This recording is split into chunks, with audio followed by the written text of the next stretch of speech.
Έλα, δώσε μου τον ξεκόλλη τον άλλον που μίλαγε πριν. Τι θες ρε γάμο το σπίτι σου σου γάμι. Θα μου τον δείξεις, θα μου κλάσεις τα αρχίδια μωρή καριόλα. Να σου πω, θυμάσαι που σε γάμαγα και μου λέγες Χρυσός Ανέστη μωρή καριόλα που σου ξέσπιζα τη μουνάρα. Τα δύο. Να σου πω, έρχεται στο καραβέλ. Ο καριόλης σου. Ναι. Λοιπόν, να σου πω, πάω, κατεβαίνω στο κάραβελ πες σου. Τον περιμένω. Μωρή ξεκολλιέρας και εσύ μη σηκώνεις. Μωρή, έχουμε μαζευτεί όλοι αυτοί που σε παίρναμε επί ένα χρόνο. Καλά. Μωρή, πάρ' το σώμα σου να πούμε κοντεύεις να καταπιείς παρέα με τις πίπες που κάνεις στον άλλο το μαλάκα να πούμε και το κινητό και μίλα καθαρά.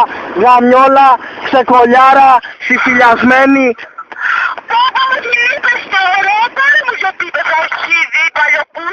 Γιατί μωρή έχεις αρχίδια να σου πάρω πίπες ή πουτσό. Πού να λέγω μωρή, πες μου, εγώ σου λέω είμαι κάραβελ, ο άλλος ο παπάρας από πού είναι που μου λέγε. Στο κάραβελ είμαι μωρή καριόλα. Να σου να μου πεις που είσαι τώρα. Να σου να πεις τίποτα άλλο. Θα πεις τίποτα άλλο ρε μαλάκα. Πες μου που είσαι ρε μαλάκα, πες μου που είσαι τώρα. Πού είσαι. Ρε μαλάκα, πού είσαι σου λέω τώρα με τσαντήσεις να πούμε, έχω κατέβει με τα τάτσουλα από το Ζεφύρι και σε ψάχνω όλο το καραβέλ. Μαλάκα.